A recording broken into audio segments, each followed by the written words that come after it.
C'est en l'absence des députés nationaux du Nord Kivu et de l'Ituri qui ont séché la plénière de ce lundi 18 avril 2022, décidant de ne plus prendre part à d'autres plénières sous la prorogation d'état de siège suite à la recrudescence des tueries, que les députés nationaux ont voté le projet de loi du gouvernement portant 22e prorogation de l'état de siège dans les provinces du Nord Kivu et de l'Ituri.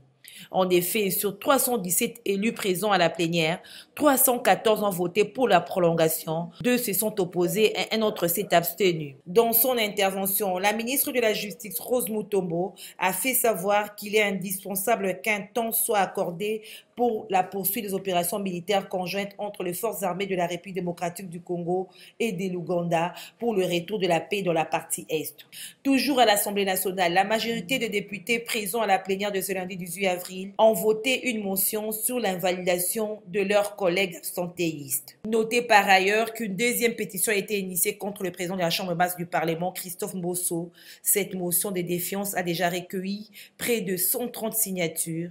Il lui est reproché la mauvaise conduite et le désordre dans le fonctionnement de l'Assemblée nationale. C'est dans le cadre des échanges réguliers avec les membres du corps diplomatique en général et en particulier avec l'Union européenne que le speaker de la Chambre basse du Parlement a discuté avec Guillaume Chartrain, chef des délégations adjoints et chef des sections politiques presse et information de la délégation de l'Union européenne en République démocratique du Congo, au sujet de l'avancée des discussions autour de la réforme sur la loi électorale. Nous sommes prêts à accompagner la RDC dans ces élections en 2023. Et donc nous suivons attentivement le déroulé, les conditions, la mise en place des conditions préalables à leur bonne tenue en 2023 afin de déclencher notre accompagnement en temps voulu. Il y aura un accompagnement de l'Union européenne sur ces élections comme cela a été lors des cycles précédents et il sera encore à définir et à déterminer dans les mois à venir. Avec Michel Ndiaye, représentante spéciale du président de la Commission et chef de bureau des liaisons de l'Union africaine en RDC, l'honorable président de l'Assemblée nationale a également échangé sur le processus électoral dont le débat est en cours au sein de l'Assemblée nationale. L'Africaine souhaite bien sûr des élections apaisées, un cycle électoral apaisé, mais aussi des élections transparentes en 2023. Plusieurs garde-fous, bien sûr. D'abord le dialogue. Au niveau de l'Assemblée nationale, au niveau des députés,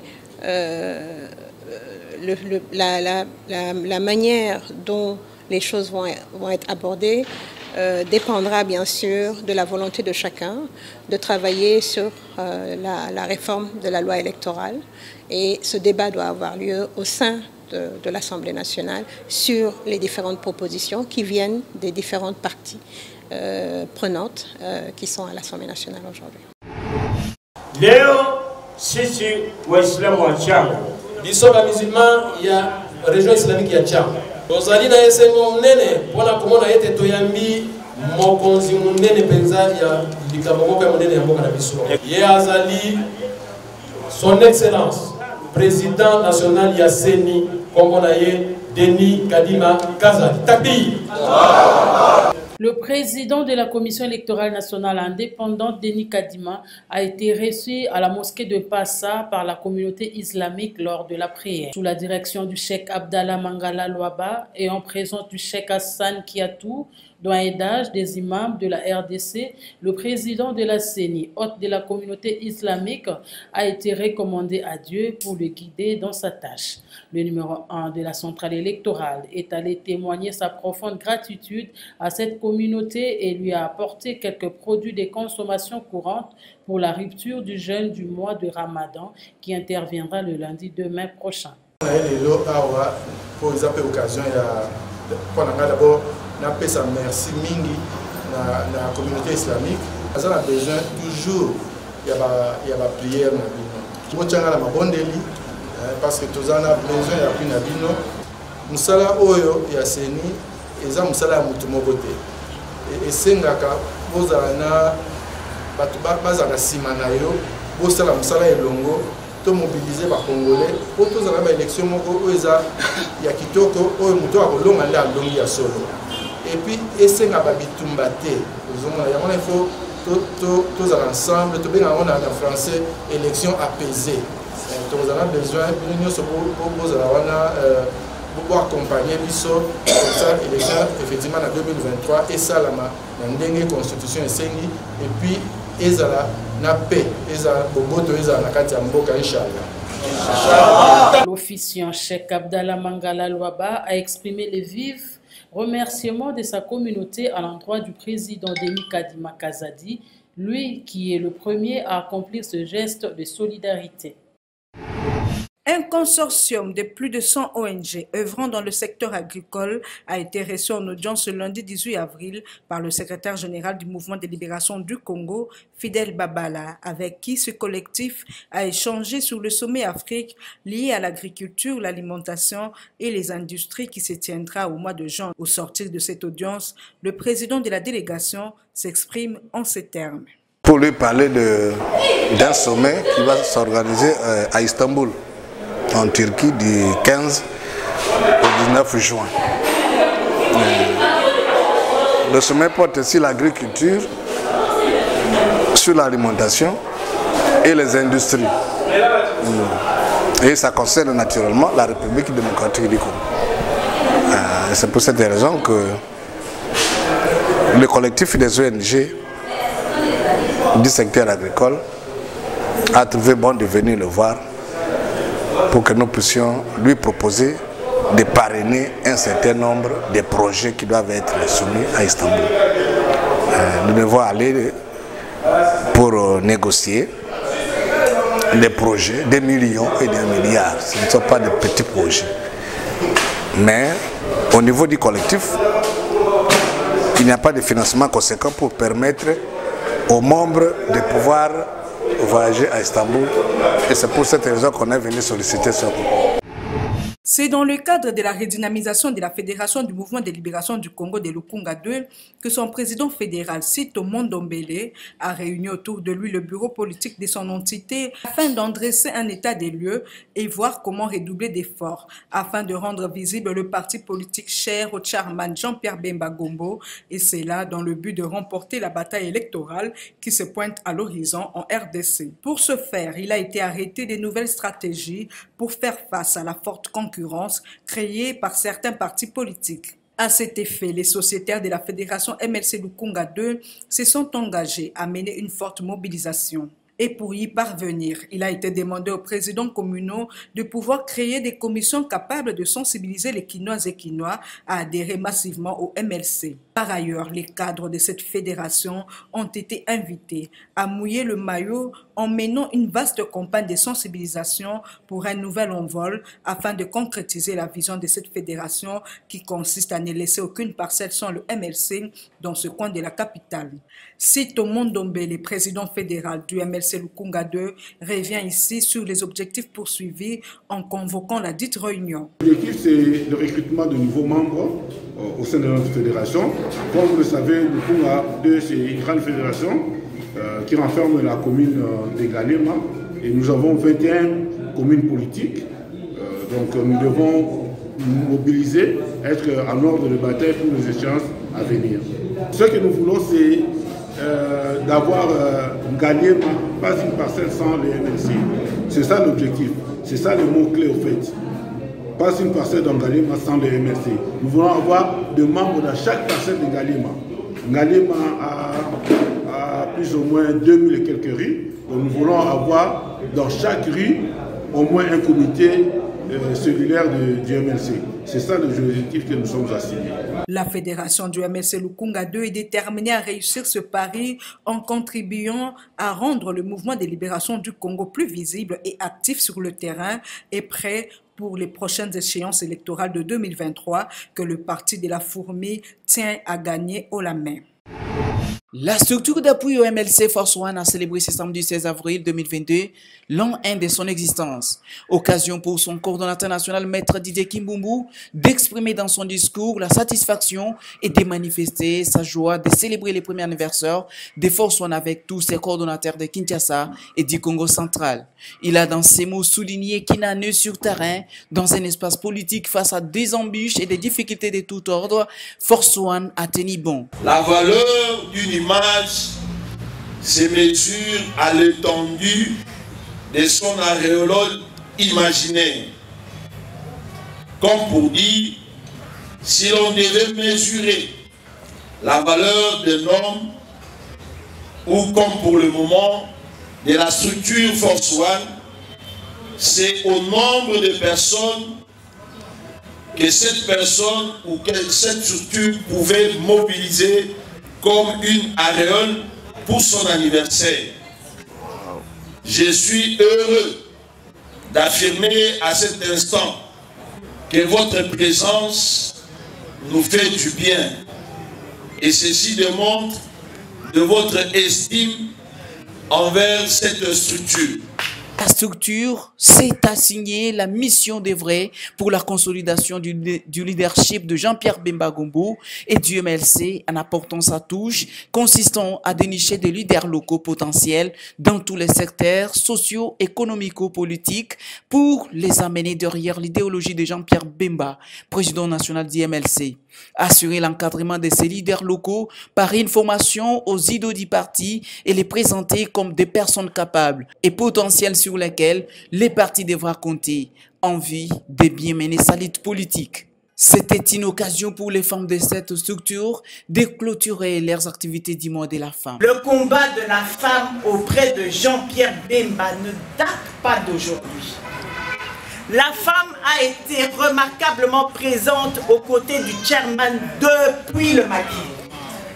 Ce qui veut dire que la femme incarne bel et bien la lutte du MLC dans ses débuts à ce jour et certainement dans les perspectives à venir jusqu'à la victoire finale. Signalons qu'un Force One est déjà implanté à Kinshasa, au Kassa oriental et Kassa occidental, au Congo central. Pour ses dirigeants, la structure des Force One a dans une année marqué d'une manière indélébile son histoire au sein du MLC. La dite manifestation a eu lieu dans la commune de Mongafula.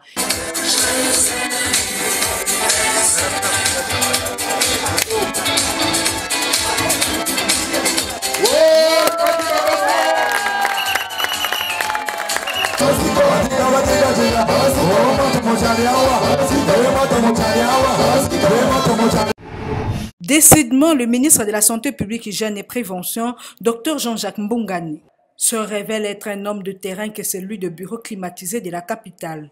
Pour vous en convaincre, il vient une fois de plus d'effectuer une descente dans le Congo profond en se rendant dans la ville de Mbandaka à la tête d'une délégation de son ministère pour procéder au lancement officiel du projet de réponse multisectorielle post-Ebola dans la province de l'Équateur. Une cérémonie qui a eu lieu dans la salle de conférence du gouvernorat, présence du gouverneur Bobo Boloko le samedi 16 avril 2022. Dans son mot de bienvenue, le chef de l'exécutif provincial a notamment salué l'avènement de ce projet qui tombe à point nommé visant à renforcer le système de surveillance de la maladie à tous les niveaux de la pyramide sanitaire et la prévoyance et contrôle des infections dans les milieux hospitaliers. Ensuite, les délégations de l'UNICEF, de l'OMS et de la Banque mondiale ont tour à tour pris la parole pour présenter les grandes lignes de ce projet. Et de toutes leurs interventions, il a été noté que le projet de réponse multisectorielle post-Ebola dans la province de l'Équateur est issu de 2 protocoles d'accord signés entre l'unité de gestion du PDSS et l'OMS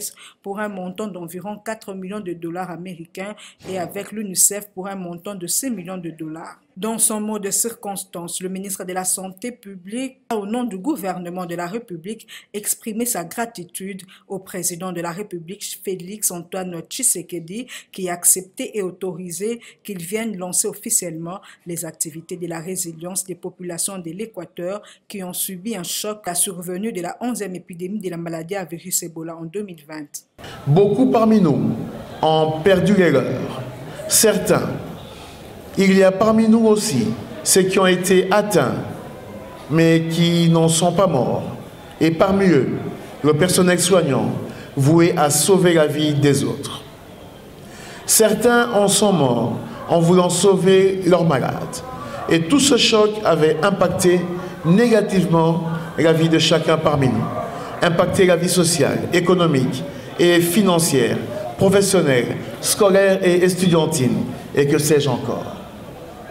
C'est pourquoi l'Organisation mondiale de la santé, institution des Nations Unies, ayant reçu le mandat sur toutes les questions relatives à la santé, permet que 90 jours après un tel choc, qu'il y ait une évaluation systématique de l'état de situation au niveau de ces communautés en vue de faciliter la reprise des activités à la vie normale. Il faut noter qu'après les différentes allocutions, le ministre de la Santé publique, Hygiène et Prévention a procédé devant l'esplanade du bâtiment administratif du gouvernorat de l'Équateur à la remise symbolique des clés, motos et ambulances aux responsables de la direction provinciale de la santé de l'Équateur ainsi qu'à ceux des zones de santé de cette province. C'était une double cérémonie ce dimanche 17 avril 2022 à la Ligue nationale des Anamongo, l'INA. La cérémonie d'échange de vœux ainsi que l'installation du comité fédéral de la capitale. Ainsi, dans son adresse, le président national de la LINA, Barthélemy Okito, dédressait le programme de cette année que la LINA compte exécuter. Il s'agit de l'organisation prochaine d'un grand congrès des Anamongo qui s'engage dans la Chopo, la revitalisation des activités du comité exécutif et directeur et du Sénamo. La CENI, très important, organise au mois de mai de cette année les élections de gouverneurs de 4 provinces. Les 14 provinces sont 4 provinces de l'espace Anamongo. Sachez que dans ces espaces Anamongo, il y a 4 fils qui gouvernent. Ouale la Chopo, Moussafi, le Manema, Koutou, au Bandundu et Moukoumadi au Santo. Nous tenons que les autres Anamongo remplacent ces 4 gouverneurs, n'est-ce pas? C'est le général Jean-Pierre Ondekane qui a procédé à l'installation des 24 membres de ce comité fédéral. Le président du comité exécutif de la LINA a égrené le nom de membres de ce comité fédéral qui est dirigé par Espérant Intolé. Ces membres, dont Madame Pauline Boyo, sont issus de cette communauté de base qui compose la LINA. Un comité qui est constitué de femmes et hommes capables de faire rayonner la LINA sur toute l'étendue du pays. Prenons la parole. Espérant Itolé, président du comité fédéral de la LINA Kinshasa, a rappelé ses attributs, notamment la mise en application de la politique générale de la fédération, l'exécution des décisions, des résolutions et des recommandations du comité exécutif. Je suis très satisfait de la confiance qui m'a en fait accordé par toute la communauté Anamongo, qui est composée de 7 communautés de base représentées dans 13 provinces de notre République, de conduire aujourd'hui la fédération de la vie-province de Kinshasa. Donc je suis satisfait moi-même. En même temps, c'est une responsabilité sur les épaules de travailler correctement pour que la communauté ne soit jamais déçue. Notez que cette double cérémonie à la Ligue nationale des Anamongo a eu lieu en présence du ministre d'État en charge de l'aménagement du territoire Guy Luando Mboyo, dont sa casquette de notable Anamongo a réitéré sa promesse de construire à Kinshasa une maison des cultures pour les peuples Anamongo.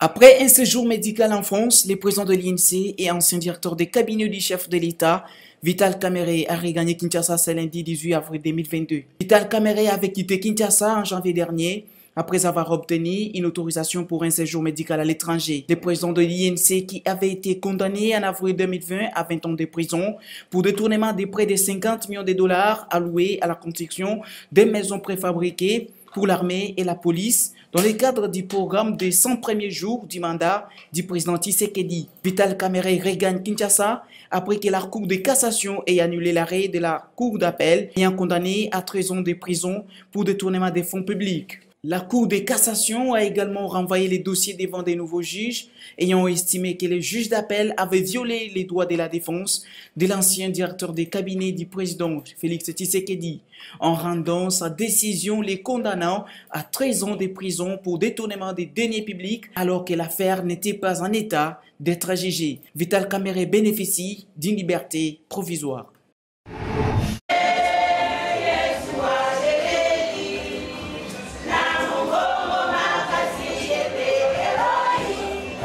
La résurrection des Christ célébrée ce dimanche 17 avril 2022. La tradition a été respectée ici dans la 10e communauté des disciples du Christ au Congo, paroisse de Kingabwa, où une messe a été dite. A pris part à cette messe de Pâques le président du Grand Équateur, Didier Kabela Litenge, invité par le pasteur titulaire de la paroisse, Ikwakumu Albert. Après la messe, Didier Kabela, entouré de membres du Grand Équateur, ont partagé un verre dans une ambiance pascale. Aujourd'hui, c'est le jour de fête de la résurrection de notre Seigneur Jésus-Christ. J'ai été invité par les représentants de la paroisse de disciples de Poste de Kingabwa, où j'ai communié avec la résurrection de notre Jésus-Christ. C'est l'un de mes ports d'attache. Après la prière, les membres du Grand Équateur qui étaient présents m'ont convié à partager avec eux un verre afin que nous relations nos activités de la gouvernance des effectifs au niveau de Kingabwa et tout Limité. Voilà la raison de notre présence en ce lieu où nous partageons un verre en guise de la fête de la résurrection de notre Seigneur Jésus-Christ. La joie était en son comble, comme l'exprime cette dame. Depuis Tongo, papa honorable Didier ayaki nano kosangana na biso na paroisse na biso ya 10e communauté des disciples du Christ au Congo, na paroisse na biso ya Kingabwa, et puis atiki biso boyete asepelaki lisusu ati tolongwaki na kati ya église tokomaki lisusu awa mpona kosangana na baninga mosusu lisusu mpona kosepela na ye place moko, et puis papa ayaki kolakisa biso bamakambo ebele baaktivité ebele oyo esengeli na biso tosala, et puis tosepeli mingi vraiment totiki ete tokozala na ete baplace nyonso oyo ye akokende.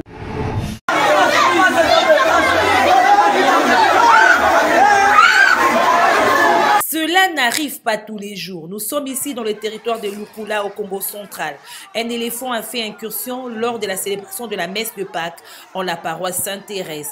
L'animal a surpris les fidèles en début de la 3e messe. Situation qui a créé une panique totale. C'était la débandade.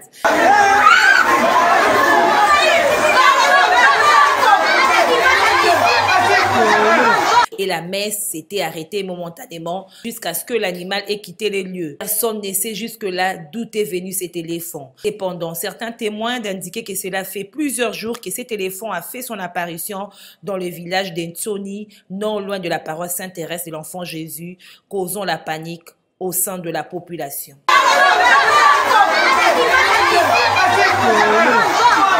Rappelons qu'une scène pareille s'est produite l'année passée où un autre éléphant avait apparu à Lukula, causant la mort d'un enfant. Notez que les éléphants sont les plus grands animaux terrestres au monde, avec un poids allant jusqu'à 6 tonnes.